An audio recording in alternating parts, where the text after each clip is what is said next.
ایسی ہیں جو شروع سے چلتی آتی ہیں اور ہم ان چیزوں کو سمجھتے ہیں کہ شاید ان چیزوں کے بغیر جو ہے وہ ہم غلط ہو جائیں گے یا ان چیزوں کو چھوڑ کر ہم ٹھیک سے نہیں رہ سکتے. تو خداوند کے پاک کلام میں سے آج ہم دیکھیں گے آج کے مسیحیوں کی زندگی اور خداوند کے پاک کلام کو بھی. تو خداوند کے پاک کلام میں سے دوسرا سلاطین اس کا 18واں باب اور اس کی 39ویں آیت. خداوند کے پاک کلام میں لکھا ہے، اور اس عہد کو جو میں نے تم سے کیا ہے تم بھول نہ جانا، اور اس عہد کو جو میں نے تم سے کیا ہے بھول نہ جانا، اور نہ تم غیر معبودوں کا خوف ماننا، بلکہ تم خداوند اپنے خدا کا خوف ماننا. وہ تم کو تمہارے دشمنوں کے ہاتھ سے چھڑائے گا. لیکن انہوں نے نہ مانا بلکہ اپنے پہلے دستور کے مطابق کرتے رہے. سو یہ قومیں خداوند سے بھی ڈرتی رہی اور اپنی کھوتی ہوئی مورتوں کو بھی پوجتی رہی. اسی طرح ان کی اولاد اور ان کی اولاد کی نسل بھی جیسا ان کے باپ دادا کرتے تھے ویسا وہ بھی آج کے دن تک کرتی ہیں. خداوند کے پاک کلام کے پڑھے اور سنے جانے سے ہم سب کو برکت ملے. آمین. یہاں پر خدا کا کلام کر رہا ہے اپنی قوم سے، اپنے لوگوں سے، کہ تم نے غیر معبودوں سے، غیر معبود وہ ہیں جن کو غیر قومیں مانتی ہیں، جو سچے خدا نہیں ہیں، جن کا رشتہ خدا سے یہوہ سے نہیں ہے لیکن وہ خدائی کے دعوے کرتے ہیں، وہ غیر معبود ہیں. اور خدا اپنے لوگوں کو فرما رہا ہے کہ جو میں نے عہد تم سے کیا ہے اس کو تم بھول نہ جانا، اور تم غیر معبودوں کا خوف نہ ماننا، بلکہ خداوند اپنے خدا کا خوف ماننا، اور میں تم کو سب دشمنوں کے ہاتھوں سے چھڑاؤں گا. لیکن آگے لکھا ہے کہ وہ قوم ایسے نہیں کرتی، وہ قوم ایسے نہیں کرتی تھی. وہ اپنے دستور کے مطابق خدا سے بھی ڈرتے تھے اور اپنی کھوتی ہوئی مورتوں کی پوجا بھی کرتے تھے. اور اس طرح لکھا ہے کہ ان کی نسلوں میں وہ کام چلتا آیا اور خدا ان سے ناراض رہا. خدا اپنے بندوں کے وسیلہ سے ان پر برکت تو دیتا، ان کے ساتھ ساتھ چلتا، لیکن ایک نسل، ایک قوم پھر ایسی آ گئی کہ جنہوں نے بالکل بھی خدا سے رشتہ توڑ دیا. اور اگر آپ بائبل مقدس کو پڑھیں تو خدا نوح سے اس کے بچوں کو برکت دیتا آیا، ابراہیم کی وجہ سے اس کے بچوں کو برکت دیتا ہے، یعقوب کی وجہ سے اس کے بچوں کو برکت دیتا ہے، یہودا کی وجہ سے اس کے بچوں کو برکت دیتا آیا، داؤد کی وجہ سے اس کی اولاد کو. اور صاف صاف بائبل میں واضح بھی ہے، صاف لفظوں میں خدا فرماتا بھی ہے کہ میں اپنے بندہ ابراہیم کی خاطر یہ کروں گا، میں اپنے بندہ داؤد کی خاطر یہ کروں گا. جو موجودہ بندہ ہے اس کے کاموں کی بدولت نہیں بلکہ ان کے گزرے ہوئے جو بزرگ ہیں، خدا فرماتا ہے کہ میں ان کی بدولت ایسا کروں گا. اگر آج ہم لوگ ٹھیک سے روح سے خدا کی عبادت پرستش بائبل کے مطابق اپنے آپ کو نہیں کریں گے تو اس کا مطلب ہے کہ ہماری آگے آنے والی نسل کو بھی بہت زیادہ مسائل کا سامنا کرنا پڑے گا. لیکن اگر ہم خدا کے ساتھ پوری وفاداری کے ساتھ چلیں گے تو ہو سکتا ہے کہ خدا ہماری نسل کے ساتھ چلے گا اور انہیں بہت ساری برائیوں سے بچائے گا. اور خدا جیسے فرماتا آیا ہے خدا آپ کے لیے بھی ویسا ہی کلام رکھے گا، کیونکہ خدا کا کلام جو ہے وہ کسی کے لیے اتار چڑھاؤ نہیں کرتا، کسی کو زیادہ یا کم نہیں رکھتا، بلکہ خدا ہر ایک کے کام کے موافق اس کو پھل دیتا. ہاللیلویا. آج بہت سارے مسیحی بھی ایسے ہیں جو کہ غیر معبودوں کا خوف بھی رکھتے ہیں، غیر معبودوں کے پاس بھی جاتے ہیں اور اپنے خدا سے بھی ڈرتے ہیں. تو خدا ایسے لوگوں کو ایکسپٹ نہیں کرتا. خدا کو ایسے لوگوں سے سخت نفرت ہے جو دوگلا پن دکھاتے ہیں اور دونوں طرف دونوں کشتیوں میں سوار رہتے ہیں۔ بہت سارے لوگ یہ کہتے ہیں کہ یہ جو کام ہے یہ کام جو ہے وہ پاسٹرز کی دعاؤں والا نہیں ہے، ایک کام دعا والا نہیں ہے، ایک کام پیروں فقیروں والا ہے، کیونکہ ان کا توکل جو ہے وہ اس بیماری کو، اس کمزوری کو لے کر یا مجروحوں کو لے کر ایسا ہے کہ یہ کام کوئی پیر ہی کر سکتا ہے، یہ کام خدا سے باہر ہے، یہ کام خدا نہیں کر سکتا۔ اگر ہم بائبل مقدس کو پڑھیں تو بائبل مقدس میں ہمیں بہت ساری ایسی مثالیں ملتی ہیں جہاں پر دنیا کے حکیم، دنیا کے پیر، دنیا کے بڑے بڑے عالم جواب دے کے وہاں پر خدا نے اپنے جلال کو ظاہر کیا۔ جہاں پر بڑے بڑے جنگجو ڈر گئے وہاں پر خدا نے اپنے جلال کو ظاہر کیا اور ایک بچے سے بڑے جنگجو کو بھی مروایا۔ خدا نے پسی ہوئی قوم، غلامی میں جو قوم، اس کو بادشاہ کے ہاتھوں سے چھڑوایا، اور ان لوگوں کو بھی اتنا ایمان نہیں کہ ہم ایسا کر سکتے ہیں، لیکن خدا نے ویسا ان سے کروایا اور اپنا جلال ان پر ظاہر کیا۔ بہت بہت بادشاہ لوگ جو اپنی بیماریوں سے، کمزوریوں سے تنگ آ چکے اور وہ خدا کے بندوں کے پاس آئے اور خدا نے ان کو بحال کیا، خدا نے ان کو ہیلنگ دی، خدا نے ان کو شفا بخشی۔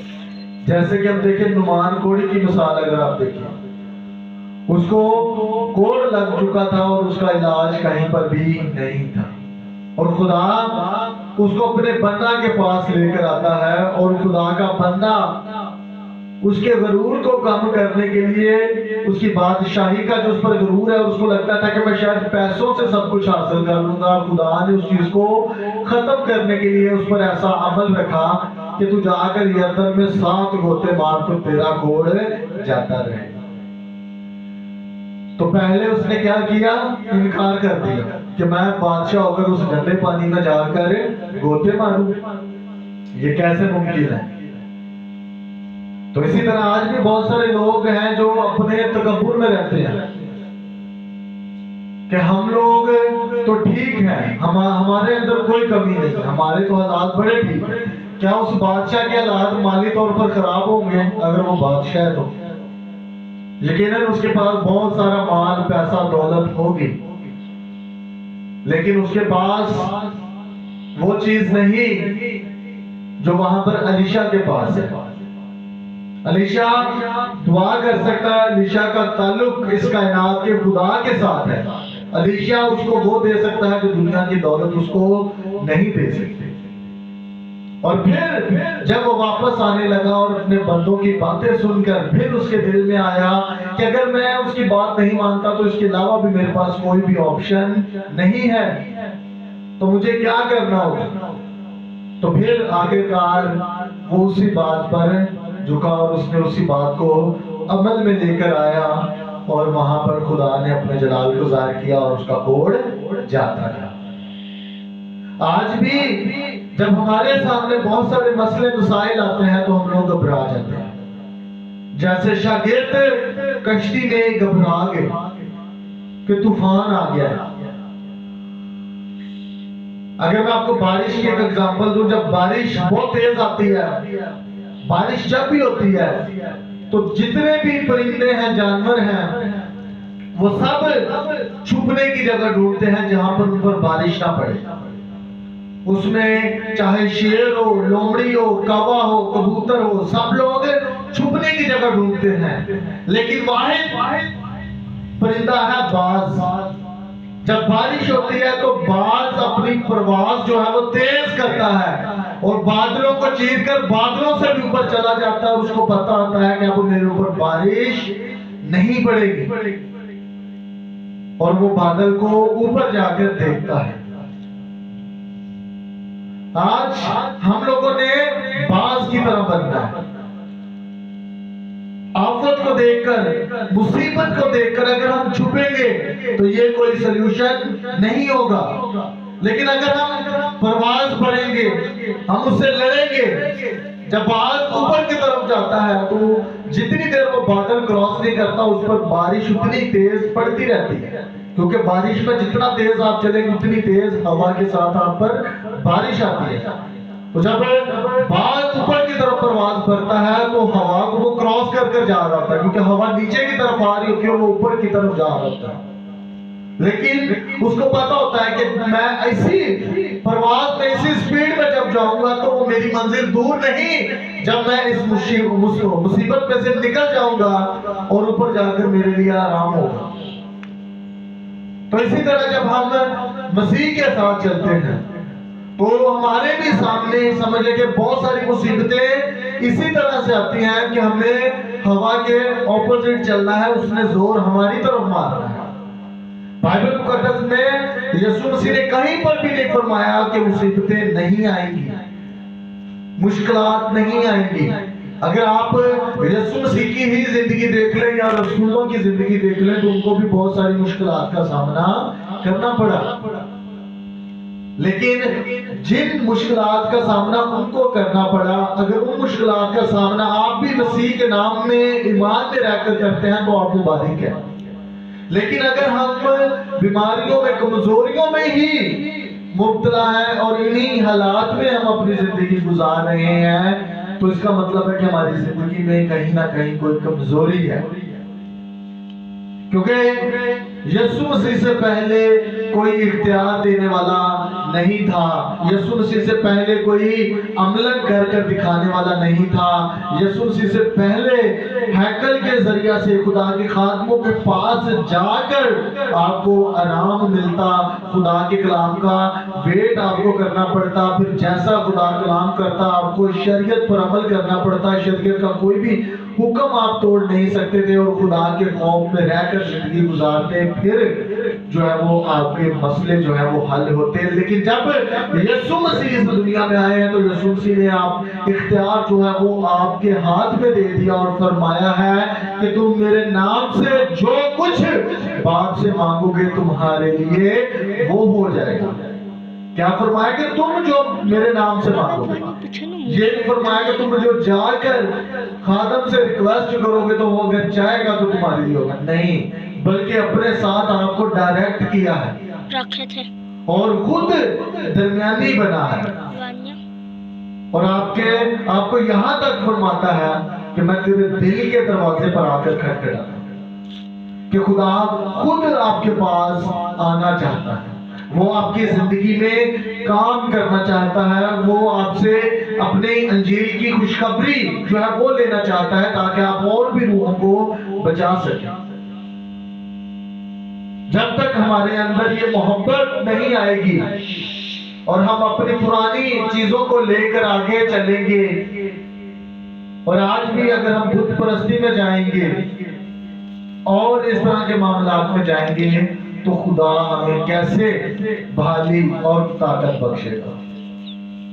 یہی چیز مقدس پولس رسول لوگوں کو بتاتے تھے کہ تم لوگ مجھ سے بڑے شریعت کے عالم نہ تھے اور مجھے دیکھو میں کیسے فضل کی تعریف کرتا ہوں. لیکن پھر بھی وہ لوگ جو چیزیں شروع سے ان میں چل رہی تھی ان کو چھوڑنا ان کے لیے بڑا مشکل. تو اس لیے اگر ہم اپنے اندر سے وہ چیزیں ختم کریں گے اور زندہ خدا پر توکل کریں گے اور خدا کے مرضی کے مطابق کام کریں گے تو آگے ہمارے بچوں میں ہماری نسلوں میں بھی وہی کام آئیں گے جو وہ ہم میں دیکھیں گے. تو اس لیے بہت زیادہ ضروری ہے کہ ہم بہت ساری چیزوں سے نکلیں جن میں جیسے کہ کہنے کے ان روزوں میں دکھ کرنا، ماتم کرنا، راہ کا بت بنانا، یسوع مسیح کے بت بنانا اور ان کے آگے موم بتیاں جلانا، ان کے آگے دعا کرنا، یہ سب کام جو ہے یہ بائبل مقدس کے مطابق کے کام نہیں ہے. آج ہم دیکھتے ہیں کہ بہت سارے لوگ، بہت سارے خادم بھی ایسے ہیں جو یسوع مسیح جیسے یعنی کہ اپنے آپ کو ظاہر کر رہے ہیں اور اس کا مذاق بنا رہے ہیں.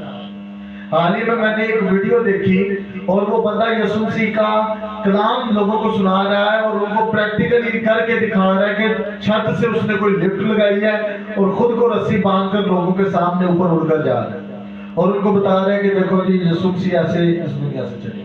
اور دوسرے مظاہر جو ہیں اس کی اس ویڈیو کو دیکھ کر اس کا مذاق کرنا.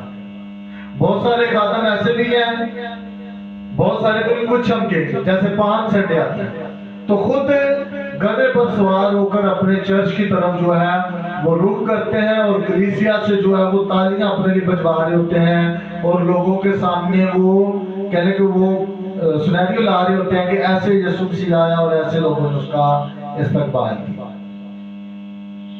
تو یسوع مسیح کا وہاں پر آنا اس کی پیشن گوئی تھا اور اسرائیل کو بتانا تھا کہ دیکھو تمہارا بادشاہ جو ہے وہ تمہارے درمیان آ گیا ہے، کیونکہ یسایہ نے فرمایا تھا کہ سن اسرائیل دیکھ تیرا بادشاہ گدھی پر سوار ہے اور تیرے پاس آتا ہے.